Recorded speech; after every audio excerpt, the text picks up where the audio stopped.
Hunter met me at Grangemouth Station, and we went to the docks together. I took a long look at the ship standing there and didn't recognize my verbena. There was now a very strange structure over the rear of the bridge, which looked like a giant pepper pot. It was even taller than the chimney and, to my mind, looked completely out of place on the ship. Moreover, it was not centered on the ship, but was offset to the port side by a good 10 feet. No one knew what it was or what it was for. We were never able to find out anything specific. We were only told that no one at Rosyth shipyards did anything amateurish, and that ships were fitted with what the commanding officer ordered. But there was more to the list than that. On the deck were installed supports for awnings, and on the verbena has already been visited by a master who measured her side by side. I went to Liverpool to see the Chief of Staff of the Western Approaches Fleet. He explained that 6 corvettes from among the adapted for trawling mines to be used for a special mission. We were selected by Commander Crick, the future senior officer of the group.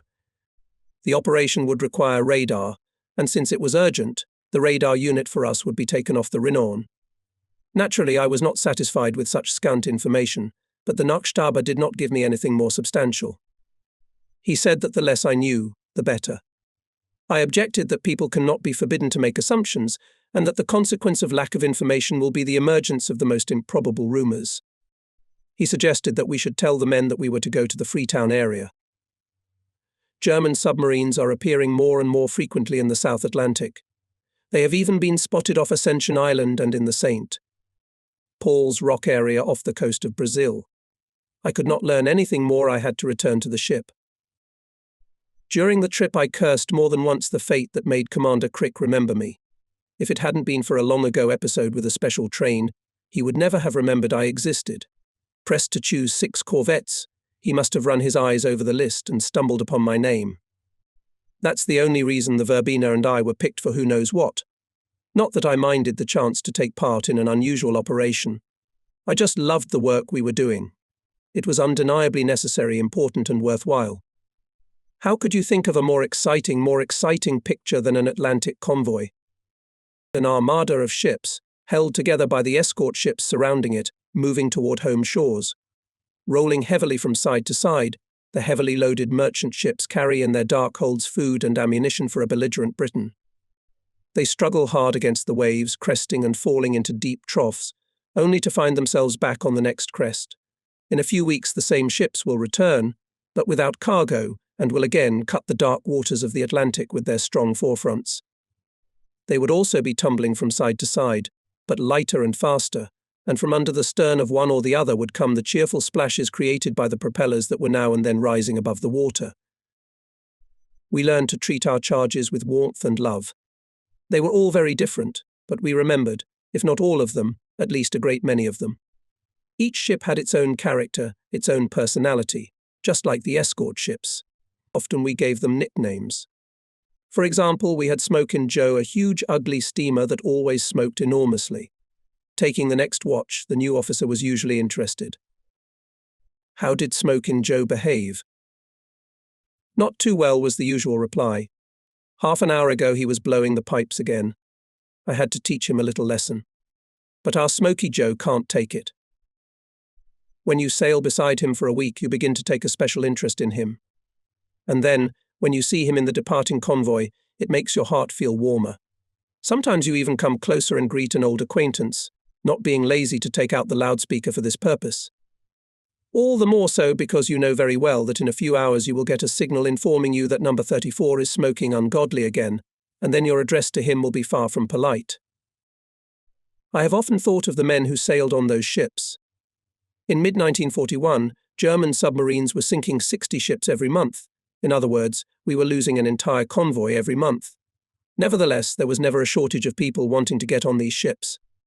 Not a single British vessel was ever delayed in port for want of crew.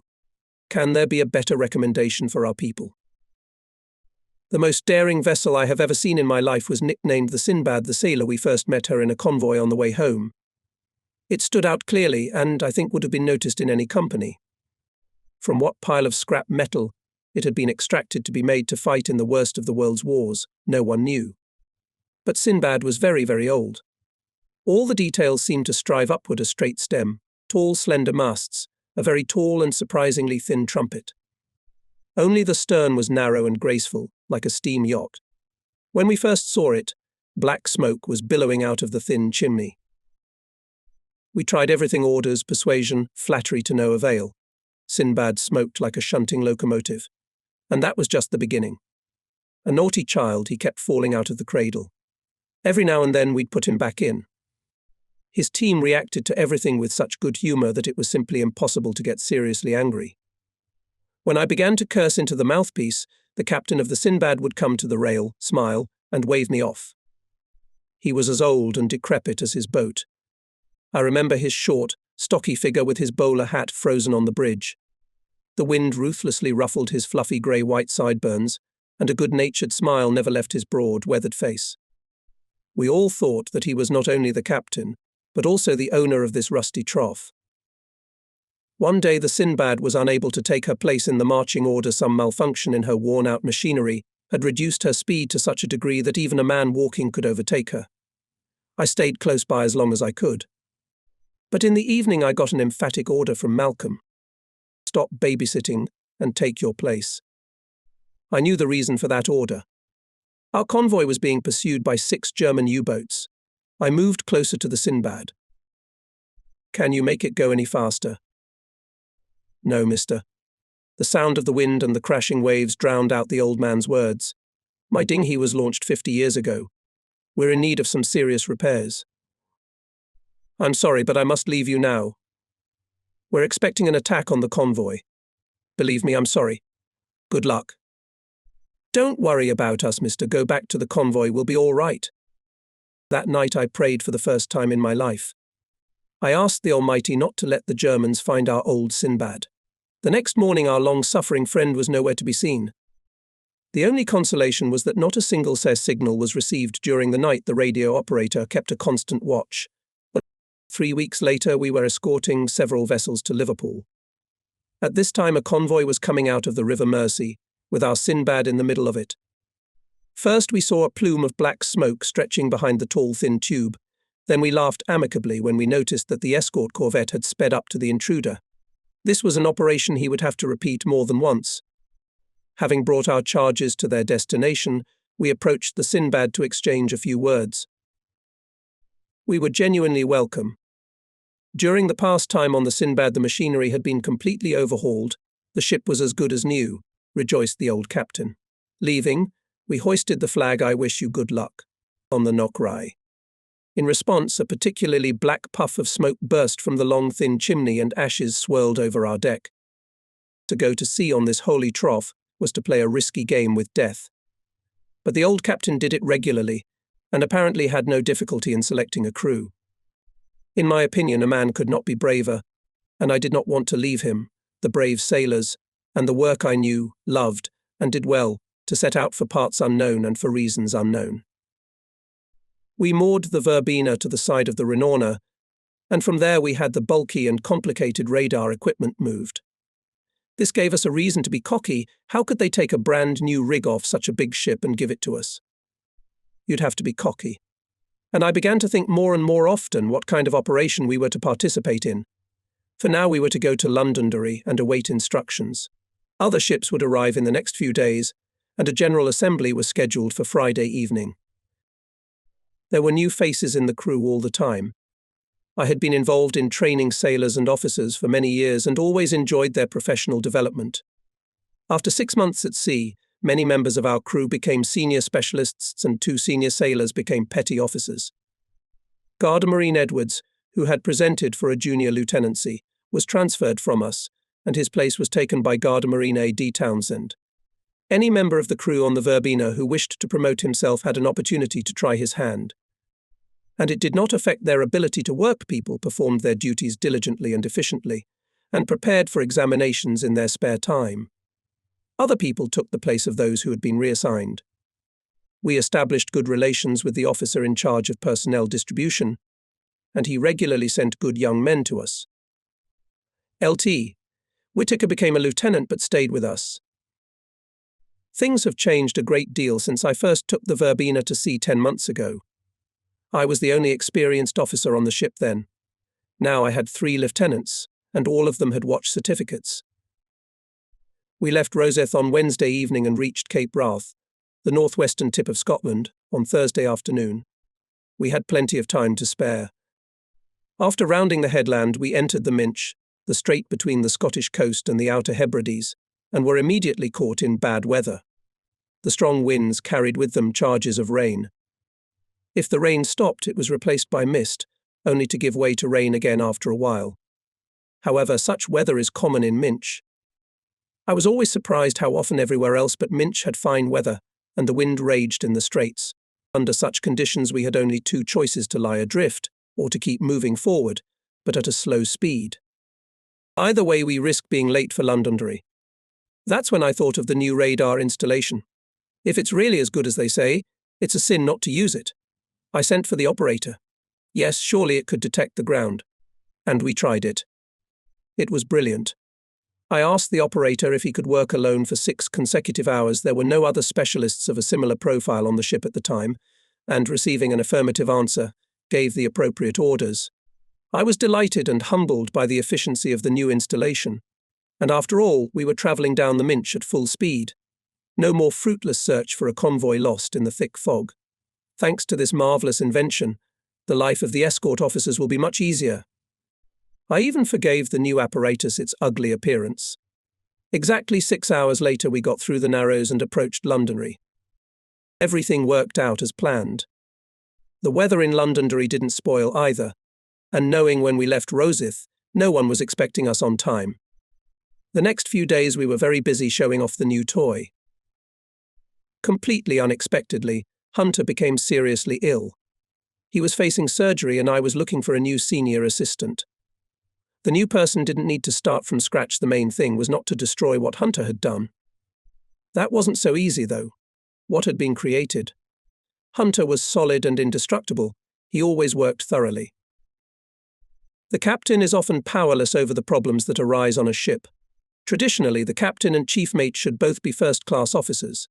In peacetime, they usually are, but in time of war the situation is more complicated.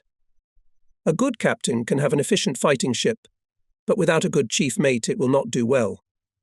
Looking from below, the captain may appear to be some sort of indiscriminate ruling deity, good or not, depending on his character, but in reality his power is very limited.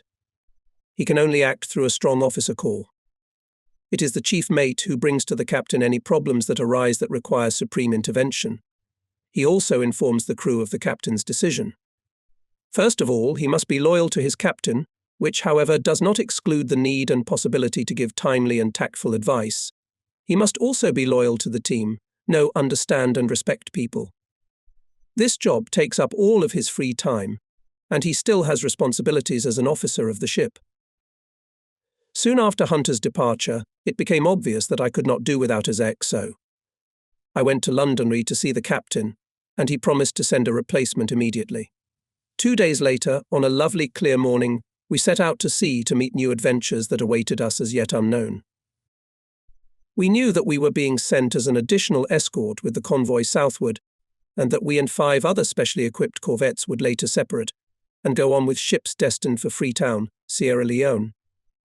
The convoy consisted of 40 vessels. Compared to the convoys we normally escorted, this was not many. The escort included 6 corvettes and 2 former U.S. Coast Guard cutters. The latter had been received recently under Lend-Lease.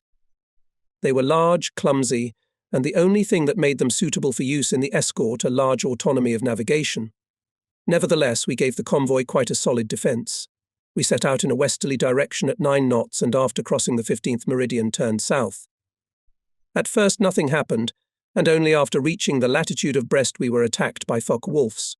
They did us no harm, but definitely reported our whereabouts, so I was not at all surprised when the next night one of the convoy ships was torpedoed. The vessel was carrying ammunition and exploded when torpedoed. The rumble of the terrible explosion was heard for miles around.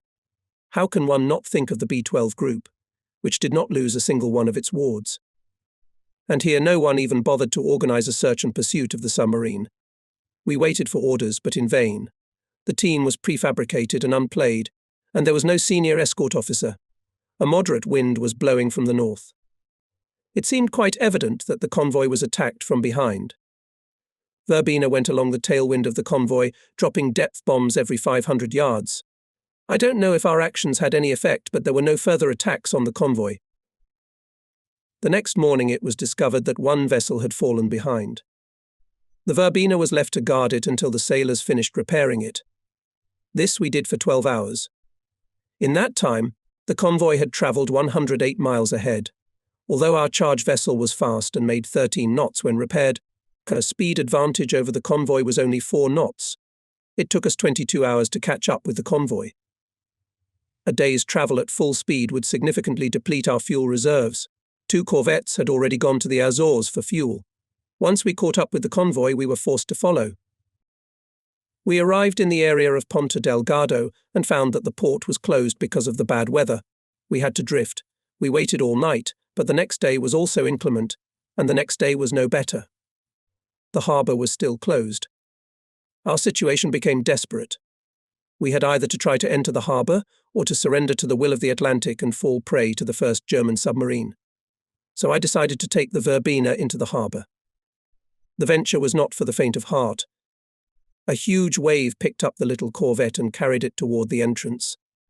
She overtook us a little and rolled a little ahead of us. We moved off her back. And another wave, even bigger than the previous one, was already coming up to the stern. The entrance to the harbour was flying towards us with the speed of a railroad express train. We were surfing, but the board was a corvette weighing 1,200 tons. The wave on which we had started our journey crashed with a rumble against the breakwater, disintegrating into a gigantic fan topped with a halo of fine spray. As soon as the bow of the Verbena was level with the tower at one end of the breakwater, I ordered the rudder to be shifted all the way to the left and given full forward. The ship tilted hard, described a semicircle, and sped into the sheltered bay. Soon the pilot came aboard. He was gesticulating frantically and mumbling something very fast, but I don't know what he was saying because he was speaking Portuguese. A very emotional gentleman. Eventually he ran out of breath and said one sentence in English. "You're a lucky man, sir." "I assure you it's worse out there," I kindly explained. We took fuel, water, sherry, frozen chickens and put to sea at dawn. We were not allowed out during the night. The convoy was now 300 miles ahead.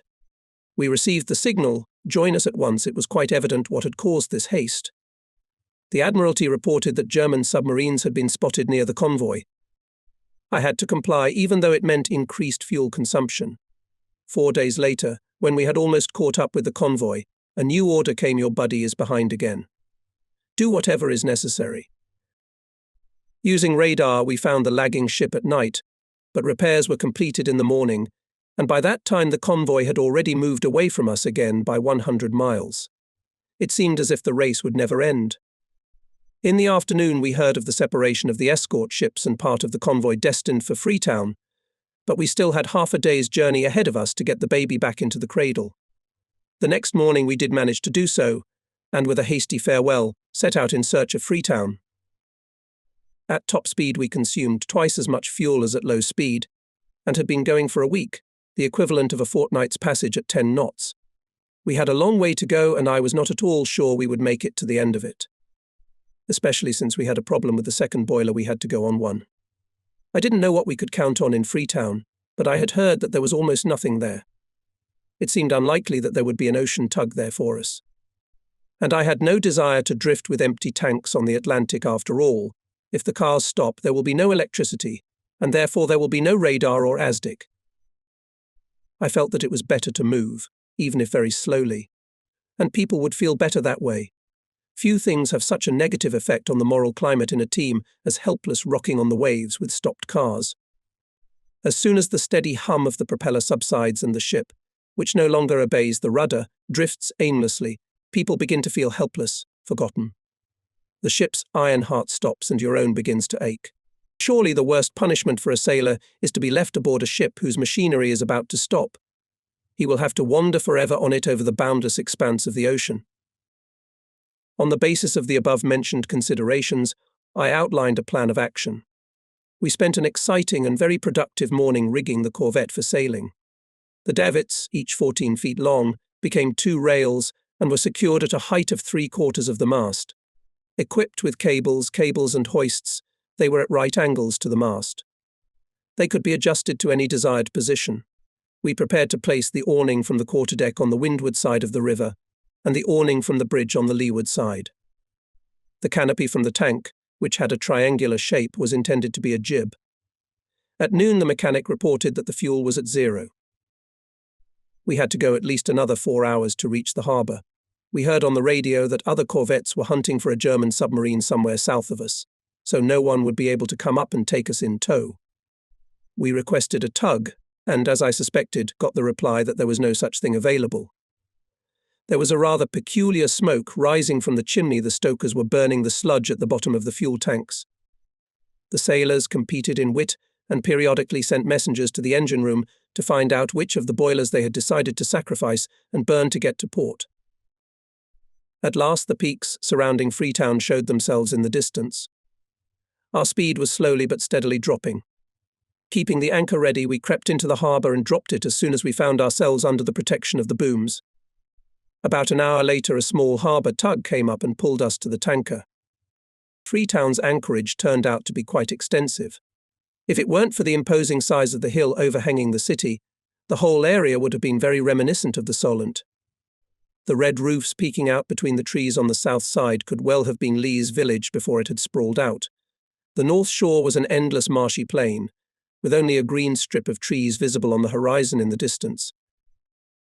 A peculiar company had gathered at this anchorage. There were some very unusual landing craft with strange square bows and large ramps, and an assault ship laden with a dozen dinghies. Traditionally, tanker crews were the biggest gossipers in the Navy. They spent much of their time in secluded anchorages where the monotonous flow of life was broken only by the arrival of a new ship in need of fuel. Short-term communication with the crew of the arriving vessel was the only entertainment available to them. That is why tanker crews tastefully passed on the rumours and gossip they knew, and if sometimes they embellished or distorted the facts, at least they were not spreaders of science fiction. It was from the tanker sailors that we learned that the strange ships were amphibians, intended for landing on the French coast of Africa. There could be only one target there, Dakar. It is clear that in such an operation cannot do without corvettes for trawling mines, which will go ahead of the landing ships. Now it was already possible to make more or less reasonable assumptions about the purpose for which before leaving Britain we were loaded with 40 used tyres from some large trucks. We used to think it was a joke. But given our orders to practice deploying trawling equipment without stopping the vehicles, it seemed likely that barges with soldiers would be nailed to our sides on the way to shore. If the 9.2mm guns didn't blow us to smithereens beforehand, radar would help us get to the right spot. The next day I was finally convinced of what I had long suspected. I was not sweating enough to bear the tropical heat. Instead, I was swelling. Bloated. By noon my head was at least 2 sizes larger than my cap, and my boots were hopelessly small. I knew that people who didn't sweat enough were sent home. Something had to be done. I ordered a carpenter's saw and a large log to be brought to me, and after lunch I set to work. By 4 o'clock I had sawed it into small logs, but the sweat was pouring from me in hail. After sweating, I felt much better. In the evening, Commander Crick returned with a group of sea hunters, and we went together to the commander, Admiral Willis. The rumour brought to us by the crew of the tanker proved correct. Our destination was Dakar, but the operation was postponed indefinitely. Until a decision was made as to our fate, we were to do escort work. The landing ship hung around in those waters until the following July, when she was activated for an attack on Madagascar. The Verbena was not involved. She was under repair in Bombay. At Freetown I found myself for the first time in a very piquant situation. Commander Crick had picked a good crew, but without regard to compliance status. Engaged in trawling anchor mines, the ships operate in 2 units. The second most senior officer is the commander of the 2nd unit and carries a heavy load of responsibility. Commander Crick brought in a career officer, a lieutenant commander, believing that he would be the unit commander. Meanwhile, it turned out that he did not have the status of compliance, while all the commanders of corvettes had this status, and I was the senior of them. So I was the one who had the responsibility of the unit commander. I can imagine what the lieutenant commander was going through. In fact, I even sympathized with him. The thing is, although the Western Approaches fleet had long been accustomed to KVDR commanders, we were not considered equals by the career officers. Commander Crick said that he had not been warned of this notorious status, but that he had no objection to Verbena leading the second unit. Nevertheless, I found the situation extremely awkward, as I was not only the second most senior officer, but also the youngest. I went to the Freetown captain. After explaining the situation, I suggested that as long as I was stationed in Freetown, my status should be disregarded. He suggested that I not be fooled. Smiling, he said that he had already heard about the problem from one of my difficult colleagues and told the officer that when his ship became as exemplary as the Verbena, there would be reason to discuss it, but until then he asked me not to bother him. To get out of the awkward situation, and for the reason that we were not being used as minesweepers anyway, I suggested another solution to the problem. I wanted Verbena to separate from the group and go on patrol to the area of St. Paul's Rock, where, as it became known, the German submarines receive fuel and other supplies from specialized submarine tankers, nicknamed cash cows. We could take fuel to Brazil, make another patrol and return to Freetown. Captain Sherbrooke promised to take my suggestion to the commander, but before a reply could be received, information came in about a German submarine sighted south of Freetown. I was ordered to take 3 corvettes under the command of KVR officers and organize her search. We did not find the enemy, but I talked to one of the German submariners by radio telephone, and he almost succeeded in leading me. At that time, some German submarines were equipped with radio telephones operating on the same wavelength as ours, and in addition to each phone was attached to an English-speaking officer. They eavesdropped and even sometimes interfered with our conversations, trying either to find out our plans or at least to confuse us. In the case described, 2 ships each took up position on opposite edges of the area of the submarine's most likely location and began moving toward the center, the spot where it had been sighted. The nicknames of the commanders were used as call signs. My name in these conversations was Ben. When Possum, having heard Ben on the connection, asked about my plans for the future, I could well have given him a detailed scheme of organization of the hunt if the following question had not been asked: what are my geographical coordinates? Possum was working in pair with me. He surely knew where I was, so the question seemed strange to me. At the first opportunity I inquired, using the light signal, if he was asking for my location, and got the answer, no. If we had been able to use light signals all the time, there would probably have been an opportunity to mislead the enemy, but we were out of sight of each other. So I informed the group that there was a German involved in our conversation and suggested that we encode the messages. I believe this was the first time we had ever been tricked in this way. We immediately reported it to the commander. However, the submarine was never detected. It was one of the many cases in which the initial detection and the arrival of the hunting ships were separated by a considerable space of time, making the situation hopeless. We were then ordered to take a fast convoy to the Cape of Good Hope, obtain fuel at Cape Town, and return with a new convoy northward. Our present charges were not like the merchants we were already accustomed to escorting. They were large passenger liners carrying troops intended to reinforce our army in Egypt and the Far East. The speed of the convoy was 15 knots. It was almost our maximum speed. The work turned out to be tense and rather nervous. After all, if we had fallen behind the convoy, we would have had no chance to catch up with it. In addition, we could not perform anti-submarine maneuvers to ensure the safety of protected vessels. An anti-submarine escort is effective only if it has a great speed advantage over a convoy. On December 7th, while en route to Cape Town, we heard of the Japanese attack on Pearl Harbor, and on December 9th came the news that Germany and Italy had declared war on America. Now Americans became full participants in the events that were taking place. I can't hide we were pleased to feel that we are no longer alone in this war. And from our experience in the Western Approaches fleet, we knew that this would seriously affect the organization of convoy traffic in the Atlantic. Now we might have a chance to take a number of offensive actions against German submarines. We were anxious with all our hearts to get home and take part in the great events, but instead we had to go farther and farther east for the time being. I was not very keen to return to Freetown, although personally I had nothing to complain about. Here I had become chief officer of a group of 4 combat-ready corvettes, and while we were being used for our intended purpose, that is, anti-submarine work, I felt able to do that work. The escort ships went one after another to get fuel at Port-au-France in French Equatorial Africa. When our turn came, I was very excited at the prospect of visiting a tropical port. My imagination drew me a cosy harbour surrounded by towering trees with vines hanging from heavy branches, on which swing cheerful monkeys, and brightly coloured parrots and huge butterflies flying around. I thought that the charm of the tropics would be even more intensified if it fell on me suddenly, and for this purpose I made appropriate preparations. I located the ship in advance by the morning stars, and then went downstairs to the cabin, ordering the officer of the watch not to call me to the bridge until we were in a tropical paradise. Some time passed, and I was told that land was showing, the lighthouse at the harbour entrance was visible, and according to the radar readings, the shore was not more than a mile away. Do you see any trees? Unfortunately, no, sir. What the hell? I stepped onto the bridge. The land in front of me was bare and desolate and resembled the Berkshire Downs offensively. There were no century-old trees, no monkeys, no parrots. Thus was visited upon me one of the greatest disappointments of my life.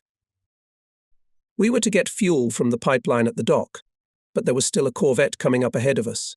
We didn't start bunkering until 4 o'clock in the afternoon. The fuel came by gravity from a large tank on the hill. At this rate, it must have taken at least 4 hours to fill the tanks. We decided to pay a visit to the local governor, who was rumoured to be sympathetic to the Vichy government.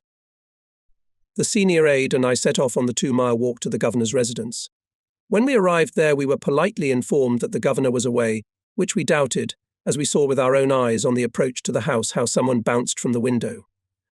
But we had no choice but to reverse course and return to Verbena. We did not take into account one important detail: the suddenness with which the tropical night descends on the land, low to the horizon. But nevertheless bright, the tropical sun disappears from the sky in an instant, and the darkness is impenetrable.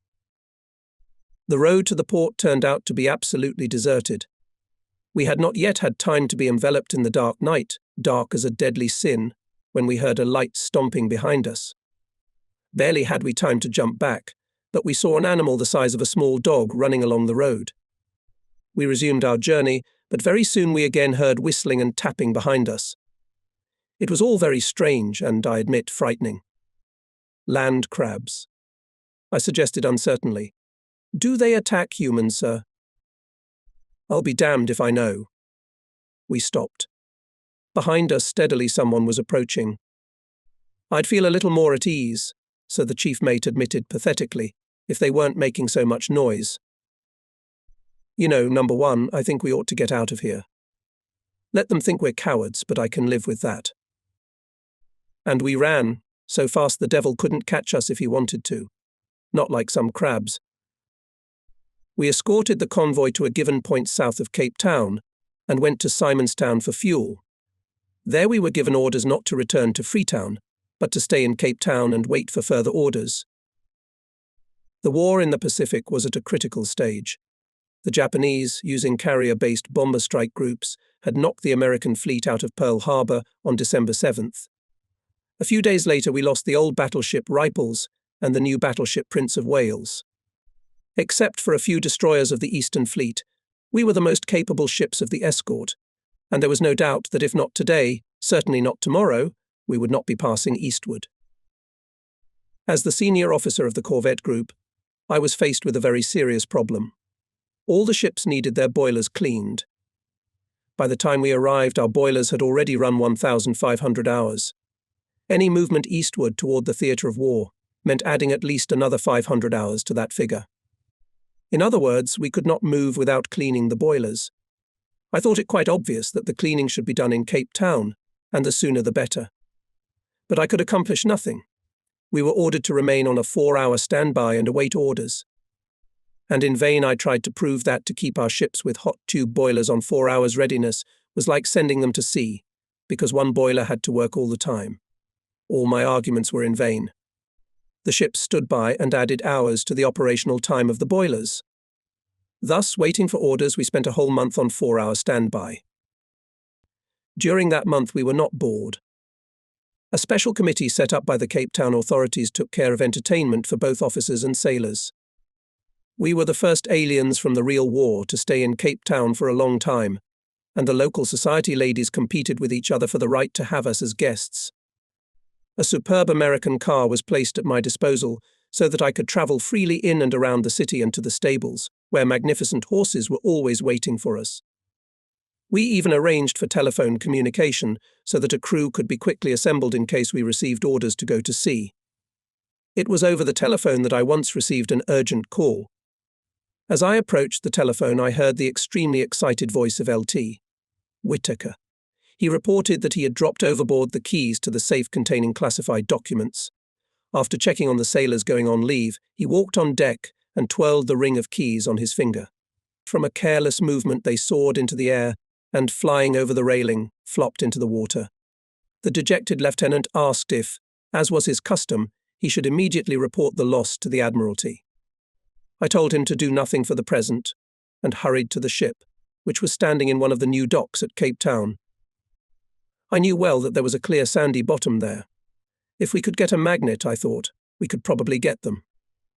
That's when a fresh solution popped into my head. I took all the magnets out of the magnetic compass, tied them together, and in a bunch we began to scour the bottom of the dock. Whitaker and the chief petty officer did not interrupt this activity during the night, while I slept. The next morning I was just finishing breakfast when Whitaker came in, pale and lost. "It's no use," he announced in the tone of a tragic actor. "We'll never find them. We'll have to report them missing and call in the divers." "Keep going," I said, "until I finish my breakfast. If you don't find it, I'll call Simonstown and see if they can help us with a diver." I hadn't finished my second cup of coffee when a glowing Whitaker burst into the cabin, clutching the keys in his wet palm. We'd avoided the red tape after all. Now we had to put the magnets back in place and write off the compass deviation. Fortunately, I still had the notes I had made in preparation for the navigator's exams 9 years ago. With their help, the job was not difficult. The Verbena spent her second Christmas in Simonstown. On Christmas Eve, I sent a request to the supply people for a new dinghy to replace the one we had broken in the Azores storm. At the end of the request I wrote, "If our new dinghy has sails and a lowered keel, it would make a great Christmas present." The harbour master replied that there was nothing like that in Simonstown. On Christmas morning, the petty officer helmsman reported the approach of a tug with a new dinghy. It had sails, a lowered keel, and a note tied with a red ribbon, and a puffy bow, "Best wishes from the supply officers, Merry Christmas." Relations between the supply officers and the harbour master's office here were decidedly cool. And then came the long-awaited order: "Tomorrow morning you are to put to sea, port of destination Singapore." It was January 28th, 1942. The boilers of all the ships had worked 1,500 hours each, the boilers of Verbena 2,000 hours. I refused to go to sea and demanded that this blatant fact was reported to the commander of the Western Approaches Fleet. After all, we were still part of his command. Everyone was trying to use us. No one wanted to take care of us. The conversation with the local high-ranking official was extremely unpleasant. We never came to an agreement, and finally I heard, "All right, but only everything I tell you must remain between us. You will take part in the evacuation of Singapore. You will go to sea?" "Yes, sir," I sighed and left the office. We were just finalizing preparations for going to sea when suddenly our regiment arrived. The 5th Corvette, the Astra, had joined the group. The commander was our new senior officer. Considering the quite insurmountable, in my opinion, difficulties with maintenance, I handed over matters to him with undisguised joy. We obtained fuel in Durban and in Mauritius. Mauritius is a fantastic island. It sits in the very center of the Indian Ocean. Some special crystal transparent atmosphere has formed over this purest of seas, and one can easily see the masts of ships whose hulls remain hidden behind the horizon. In the center of the island rises a series of mountain peaks, resembling the spine of some prehistoric beast, and the dense vegetation covering the hillsides, from a great distance, seems olive-green skin, just as a giant reptile should have. While the ships were bunkering down, the captains and chief mates received an invitation to dinner with the local governor and his charming American wife. Sitting at a long table on the open terrace surrounding the governor's house, it was impossible to imagine that war was just around the corner. I looked at the lavishly dressed ladies and officers in dress uniforms and could not imagine that bombs were already falling and fires were burning nearby. Candle flames were reflected and refracted in crystal candlesticks, casting fanciful shadows on people's faces and clothes. The guests sat on one side of the table. On the other side, behind the illuminated fountain with goldfish rose flooded with the light of spotlights Belvedere, and the background of this charming picture was blue-black sky studded with stars. After dinner there was dancing, and then we returned to the ship. In Durban we were asked to take to Mauritius some soldiers wounded in Africa, who had been waiting for a ship home for a long time without success. We gave our consent. The soldiers turned out to be black, dirty and lousy, but surprisingly pleasant people and interesting conversationalists. From their stories it was clear that the presence of parasites was their misfortune, not their fault. In Colombo we purchased sufficient sulfur candles and profumigated the living quarters so that the damage done by these troublemakers was minimal and short-lived. On February 8, 1942, we left Mauritius. Singapore fell on the 13th, at which time we were south of Ceylon. As there was no change to the orders previously received, Commander Hewitt broke radio silence and requested instructions. The reply came instantly. We were instructed to proceed to Colombo. Commander Hewitt and I paid a visit to Admiral Arbuthnot, the fleet commander in the East Indies. Hewitt was at once taken off the corvette and appointed to take the place of the sloop captain who had fallen ill. He went packing. His XO became captain of the Astra. And I was again faced with the need to establish mutual understanding with the base, where they had never heard of corvettes and had no time to come and get acquainted with them. The base personnel had been in their place before, but under the changed conditions could not cope with the new problems. On arrival we were given a berth suitable only for a vessel half our size. We were to be grounded long before we approached it. Some considered our corvettes to be trawlers, others gave us assignments far beyond our capabilities. New personnel were on their way from England, but their arrival was not expected until May. In the meantime, a few officers were carrying the heavy burden on their shoulders and doing the best they could. Again I spoke of cleaning the boilers. But here, apparently, everyone was convinced that the ships should go until they explode. In March, the Japanese aircraft carriers that had struck Pearl Harbor appeared south of Java, and in the first week of April they struck the convoy from Calcutta. When we arrived in the area, they already had submarines permanently stationed in the Ceylon area. Our job was to organize an escort of convoys from Trincomalee on the east coast around the southern tip of Ceylon to Colombo, and from there to Bombay. For this, and many other jobs, I had at my disposal 4 corvettes and a small Greek destroyer. The Ethos was a delightful little ship. From a distance it looked like the very real D-class destroyer, but in reality it was only a smaller model of the latter and had a displacement of only 600 tons. It had been built before World War I and modernized between the wars. Its crew was tirelessly raring to go into battle, and I had to constantly temper the bursting out of the fighting spirit. One night we were sailing south from Trincomalee and came across a Japanese cruiser. The crew of the Ethos were anxious to engage immediately, but we were escorting a very valuable vessel, a tanker carrying fuel for our battleships off Adu Atoll. I knew that there were no other tankers in the vicinity of Trincomalee, so I firmly rejected the demand from the Ethos. We hastily approached the shore under the protection of the dark hills, while the Verbena took up position between the tanker and the enemy cruiser to create a smoke screen. We delivered our charge safely to our destination, the charming coral atoll of Adu, 600 miles southwest of Colombo. 4 R-class battleships also approached there. While they bunkered, Verbena and Ethos patrolled the harbour entrance. Nothing significant happened, and in the morning the battleships departed for Mombasa. They belonged there, they were all too old to compete with modern Japanese aircraft carriers. We returned to Colombo 3 days before Easter 1942 and were ordered to prepare to clean out the boilers. Half the crew was sent to a rest camp in the mountains. On Saturday evening the boilers were opened, and I went ashore with peace of mind to spend the evening with friends. We were fortunate enough to get into Colombo before the war swept over it.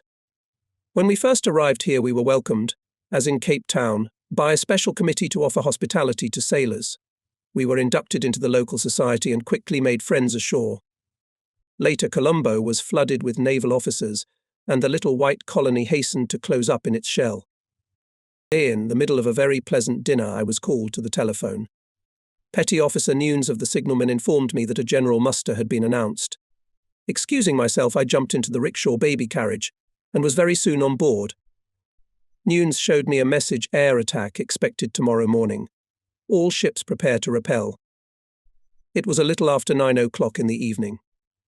I gathered all the crew members remaining on board, and for 2 hours we practiced vigorously. We did not have enough men to provide a supply of shells, so we had brought and stacked some shells near the guns in advance. No one knew how many would be needed, but we assumed that the attack would be short. As the Verbena was not parallel to the quay wall, we stretched out a rope to be able to turn the ship and shoot the approaches from the sea. I fell asleep right on the bridge in my camping place. At 6 a.m. we took our battle stations and waited.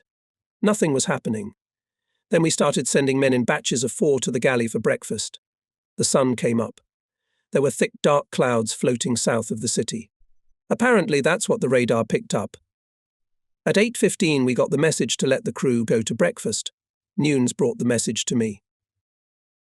"We've already had breakfast, Nunes," I said, "so the men should be quite happy. We'll wait a little longer, just in case. I'll go to the cabin and get a book." But I didn't get to the cabin in time. As soon as I stepped onto the second gangway, I heard the helicoms on the bridge and the 4-barrel heavy machine guns talking at the same time. By the time I flew up to the bridge, it was all over. But I still managed to see with my own eyes, as the bullets Oerlikon from the port side flew directly into the nose of the Japanese bomber. The Japanese were coming out of the clouds in groups of 3 airplanes. Each group chose a target and attacked simultaneously from 3 directions. We shot down 3 planes. After a short battle, we looked around the anchorage. The old auxiliary cruiser Hector was engulfed in fire. An explosion had damaged the mothership Lucia. The S-class destroyer had sunk with only the tip of her smokestack and bridge visible above the water. The Verbena was the only ship in the anchorage left afloat. The fire from the multi-barrel gun was led by its gunner, and from the Oerlikon, signalman Reeves and the operator of the Azdic. All the planes that attacked us received their share of lead in the forehead. 2 found their end in the water, and the 3rd went down near the Gal Face Hotel. We relayed the report of the destruction of 3 enemy planes and stayed in our seats.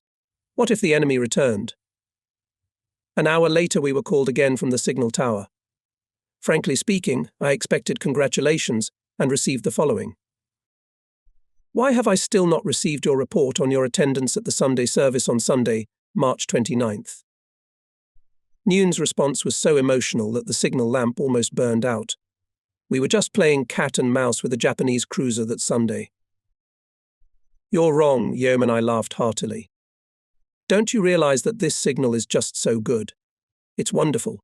Remember how at home, little notes appeared on the doors of stores destroyed by bombs, business as usual? It's the same here. Life goes on as usual. I didn't really send in the forms, so I was reminded of that. It's impossible to describe what happened to the local population. You had to see it with your own eyes. The train station was attacked by over 100,000 people. The locals didn't want to wait for the Japanese to come. They fled to the mountains, but they had to eat something, and rice was given on cards, which were only bought in their hometown. Hunger and relatives unwilling to share their already meager rice rations slowly but surely brought people back to Colombo. On Easter Day, the Japanese intercepted, attacked and sank the Dorsetshire and Cornwall south of Ceylon. 4 days later, the aircraft carrier Hermes and one of our corvettes Hollycock was sunk off Trincomalee with heavy casualties. Hermes had been with us in January at Simonstown, and we knew the officers well, and the commander of the Hollycock LT, CMDR, T&D, Davis, CWR, was a good friend of mine. The crew members who had been sent to rest were returned to the ship. We were ordered to again close the boilers that had never been cleaned and wait under steam. That same night the chief helmsman knocked on my cabin, where I was talking to the new chief mate, and informed me that a barge had come aboard. A lot of strange things happened in Colombo that night. I was about to order the petty officer to push her off and let her sail away, but the XO suggested that we first look to see if there was anything on her. So we did. On the barge, carefully covered with tarpaulins, were the Erlikons. Within half an hour, 2 of them were hoisted aboard. Then the barge was pushed away, and soon we had nothing to do with it. We had only 2 chest drills at our disposal to drill additional holes in the deck. It was not an easy job, to say the least. It involved all the crew, including the officers. Each drilled for exactly 15 minutes. As a result, by morning both Erlikon were installed. A few strokes of paint, and no one could prove that they had not stood on that spot since the day they were built. Now we had to get ammunition for the unexpected spoils, and as the chief reported that steam was ready, we hoisted anchor and headed for the storehouse. There was still panic on shore, and no one paid much attention to our demand for more ammunition. We got everything we asked for, with the result that ammunition had to be stacked even in my cabin and under the table in the wardroom. Our new number 1 was in Singapore when the city fell. And if the reader wants to accuse us of stealing, he should first read the accounts of eyewitnesses and participants in the Singapore tragedy. Having used up every last round of ammunition, they were helpless, for they could not procure others, although there was no shortage of ammunition on shore. Riches was not going to allow a repetition of what had been done, especially when it was in his power to prevent it. The new XO was not like his predecessor. He had been in business in Singapore before the war, and was accustomed to the peculiarities of the East. He had been a lieutenant in the Singapore division of the KVDR, and was quite a competent servant. Besides, he was a true walker of reach. No one knew better than him where you had to go in the East to get what you needed. By the way, his understanding of how far you could go to get something you needed for your ship was much broader than mine. For example, he managed to get a real motorboat from the Bombay dock, but he used more than questionable means to do it. But a week or 2 later, he went over the top. I had always disliked the simple metal handrails on the gangways leading from the wardroom to the deck where my cabin was, and on to the upper deck. We tried to cover them with canvas, but there was too much up and down traffic on these gangways and the canvas would not hold. Having been at various bases, I often requested that wooden handrails be installed, but to no avail. At Bombay we were docked alongside the large destroyer Nubian. One evening I was on my way to my ship. As I passed the destroyer, the captain came on deck and kindly invited me to his cabin for a drink. In the course of our conversation we discussed many different problems and among others the horrible theft in the shipyard area. Damn it, Rayner, you have no idea what it's come to. As recently as tonight my XO left a new wooden gangway on the dock, in full view of the XO. So it was stolen, and our man swears that he didn't go anywhere, but he didn't notice how it happened and who the thief was. I expressed my sincere sympathy, as I should, for I knew well how hard it was to get something good for my ship in wartime. It was quite dark when I got on the Verbena as I passed the blackout. I put my hand on the rail, and instead of the usual cold of metal, felt the pleasant warmth of real wood. I lit a match so true, the handrail was wood. I looked at the next gangway. Back during tea time I know for a fact the handrails there had been metal. Now they were wooden too, and as I suspected, magic had nothing to do with it. The match burned out and burned my fingers painfully. Number 1. I shouted in the direction of his cabin. "Come out at once, you filthy thief." The grinning XO appeared in the dimly lit corridor. Number 1, I began ominously. "I take it this is all that's left of the Nubians' new gangways." "Aye, sir, there are some very irresponsible people on this ship. They leave good things on the dock and don't look after them." "Irresponsible or not, their captain's coming to see me tomorrow." "Wonderful, sir." His voice didn't sound like he was in a bad mood. He's never been here before. How will he know? Maybe he won't, but it'll be embarrassing. But you wouldn't understand. You're not familiar with such feelings. I think you ought to think about stopping, don't you?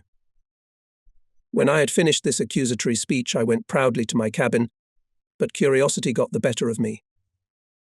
"Can you at least tell me how you did it?" I gave the local Indians a packet of tobacco, and they took it without any trouble. Loaded them on a barge and brought them to our starboard side. You can't see it from the Nubian. An overzealous XO can be a real nightmare, but I can't help but recognize that this man did a lot of good for us. Despite his shortcomings, he was a first-class officer and was loved and respected by the men. At Colombo, our boilers were never cleaned. We put to sea again to take the convoy to Trincomalee, having 3,000 hours of boiler work. On the way back, we received a message: load 100 sheep and 100 goats for Adu Atoll. The XO read the order with great doubt, but I laughed merrily. Don't worry, number one. It's not about cattle. It's just a silly code. I think sheep are soldiers and goats are sailors. Although it could be the other way around, no one's going to turn us into Noah's Ark. But it was sheep and goats we were talking about. There were units of the Indian Army on the island. Being Mohammedans, they ate meat from freshly killed animals. Of course, we delivered the animals which were to be killed to their destination, but how we smelled is a separate story. 2 weeks later, we took the convoy to Karachi. It was a very large convoy, and another corvette, the Heliotrope, was given to help us. As we were passing Bombay, the chief engineer came up to the bridge. "I'm sorry, sir, but I had to put out one of the boilers. There's water oozing out the fire door." "What's the matter, Chief?" "Pipes." "I'm afraid so, sir." I immediately relayed a message to the Heliotrope: receive convoy due to serious boiler trouble. I'm forced to proceed to Bombay. We couldn't keep up with the convoy on one boiler. That's what not cleaning boilers in time and constant racing can lead to. We dragged ourselves all the way to Bombay. Manoeuvring to put the Verbena at the Navy Yard dock, I heard a call from the engine room. Chief informed me that the second boiler had flown too and he had to stop the machinery. 5 more minutes, I asked. "I'm afraid that's not possible, sir." "All right. Let's drop anchor." Bending over the rail, I shouted to the XO number 1, "We've dropped anchor." Chief put out the fire under the second kettle too. I never steered the Verbena again. The last 200 yards we were dragged along on a tug. Preliminary inspection showed that we needed to replace 864 pipes. It was not possible to manufacture them in India. We had to import them from home. The first batch was loaded on a ship torpedoed by a German submarine. To make a long story short, we arrived in Bombay in May and were still there in August. My adored Verbena had become an anti-aircraft ship, stationary at anchor off the Taj Mahal Hotel. The first thing I did was to do my best to make the men comfortable. 2/3 of the crew were in the rest camp and 1/3 on board. I, too, took every opportunity to relax. I was keenly exploring India, the exotic jungles south of Belgaum, the fantastic Mount Abu rising from the flat plain of Rajputana. And near the northwest border, I made a 200-mile journey on horseback through the Harboi Hills and visited the Khan in Kalat. There, since I happened to be the first naval officer to visit Kalat, I had to make a review of the entire Kalat State Army, which numbered 2,000 men. I arrived at the parade, having travelled 30 miles, riding a handsome Nesta stallion, dressed in a white ceremonial uniform that happened to be with me, surrounded by an honorary escort of tribal members on funny little ponies. It was all quite interesting, but this was not war. Mentally, I was in the North Atlantic escorting convoys, but nothing was heard of new tubes for the Verbena. The defeat inflicted on the Japanese by the American Navy off Midway Island in June 1942 had pushed back the looming threat of invasion from the sea over India. Japanese submarines were smaller than German submarines, and the morale of their crews was not at an all-time high. Kamikazes, which are many among Japanese pilots, were not in the submarine fleet. There could be no question of a general offensive in the Eastern Indian Ocean until the issue with Germany will not be resolved. Based on the above, it was quite clear to me that if I stayed here, the path to professional growth would be closed to me. I could only improve in my profession at home on the western approaches to our islands. I often complained of chest pains, which, strictly speaking, could have been caused by anything. Unable to pinpoint the exact cause, the doctors had long been anxious to send me home. I finally decided to let them do it. In early September 1942, I boarded a ship carrying troops. The ship docked in Liverpool just before Christmas. I spent the holidays with my family, after which I went to London to the Admiralty. Much to my surprise, I was asked if I could command a destroyer. With bated breath, I replied that I certainly could. An hour later, I walked out of the Admiralty, having been assigned to the S-class destroyer Shikari. I couldn't believe my good fortune. After all, I had become the first CWDR officer in naval history to be appointed to command a destroyer. I returned to Liverpool to pay a visit to the new Western Approaches Fleet Commander, Admiral Max Houghton. There were many of the most conflicting rumours about the new admiral. Some scolded him, others praised him. But whatever the case, the staff created by the admiral was extremely efficient and very effective. He knew how to select subordinates, was one of the most pleasant to communicate, charming people whom I have met, but at the same time could show unjustifiable cruelty to those who hindered him. Goya has a painting called The Grand Inquisitor, the character of which resembled our admiral. Somewhat later I learned of some of his weaknesses. He really loved fervently, sincerely, with all his heart, what he himself had given life to. This is the Northern Patrol Force, which he commanded from the beginning of the war until December 1939, the submarine fleet, the Western Approaches Fleet. These combat formations, which achieved outstanding success under his command, were to him both his beloved wife and adored children. When the last of them ceased to exist, this man could not live on. He outlived his last child by only 6 years. No one who saw him on the eve of his victory could have imagined that Admiral Max Houghton would last so little in the retirement he went into after the Western Approaches Fleet was disbanded. Max Houghton's accomplishments in the Western Approaches Fleet Group could be called unique, but the element of luck could not be denied. Admiral Houghton took command just at a time when many of the vital reforms initiated by his brilliant, though somewhat lesser-known predecessors were beginning to bear fruit. The Western Approaches Fleet was, even by the highest standards, surprisingly highly efficient.